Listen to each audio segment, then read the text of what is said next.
حضرت جابر بن سمرہ رضی اللہ تعالیٰ عنہ فرماتے، میں حضور کے پیچھے نماز پڑھا کرتا تھا اور خطبہ جمعہ بھی سننے کا موقع مجھے مل جاتا تھا۔ فرماتے تھے حضور کے خطبے بھی زیادہ لمبے نہیں ہوتے تھے، حضور کی نمازیں بھی زیادہ لمبی نہیں ہوتی تھیں۔ یہ ہے لوگوں کے ساتھ حضور کی نماز کا معاملہ، لیکن جب تنہا قیام کرتے ہیں تو اتنا لمبا قیام ہوتا ہے حتیٰ تتورم قدماہ، حضور کے مبارک پاؤں سوج جاتے ہیں، اور میرا رب رب ہو کے کہتا ہے، اے چادر اوڑھنے والے محبوب، ساری رات جاگا نہ کر، کبھی سو بھی لیا کر۔ اتنا لمبا قیام کرتے ہیں حضور۔ تو آپ کا انفرادی عمل آپ کی طاقت کے مطابق ہوگا، لیکن جب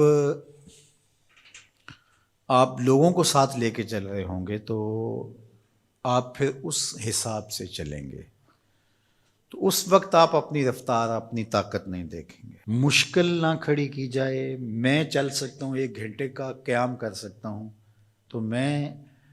اپنے حساب سے سوچوں اور جو میرے پیچھے کھڑے ہیں ان کا نہ سوچوں، تو میں اس اہل نہیں ہوں کہ میں امامت کے مصلی پہ کھڑا ہو جاؤں، اس لیے کہ مجھے اپنے ساتھ کھڑے ہونے والوں کا خیال اور لحاظ نہیں۔ ہمارے دین نے ہمیں آسانیاں دی ہیں۔ بیمار پر جمعہ فرض نہیں کیا گیا،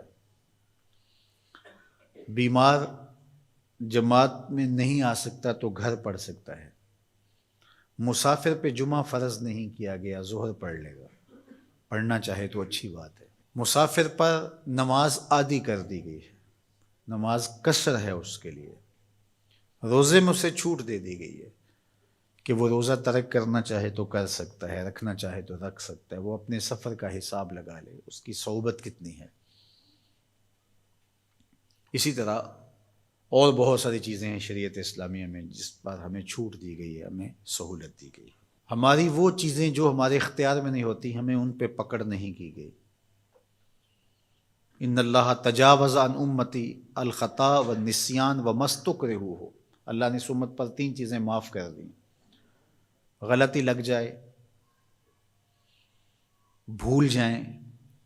یا جس پہ آپ مجبور کر دیے جائیں، تو وہاں شریعت پکڑ نہیں کرتی، گرفت نہیں کرتی۔ تو آسان دین دیا گیا ہے جس دین پہ عمل کرنا ہمارے لیے مشکل نہ ہو، اور اگر کوئی اپنے طور پہ اس کو مشکل بنانا چاہتا ہے اور اپنے سخت مزاج کی وجہ سے اس میں کوئی چیز لانا چاہتا ہے، عبادات میں، اعتقادات میں، رویوں میں، طرز زندگی میں، انداز معاشرت میں، تو شریعت اسلامیہ نے اس کی نفی کی ہے، کیونکہ بہت سارے لوگ ایسے ہیں کہ جو عبادات میں بہت سارا غلو کر جاتے ہیں، تو اس سے منع کر دیا گیا۔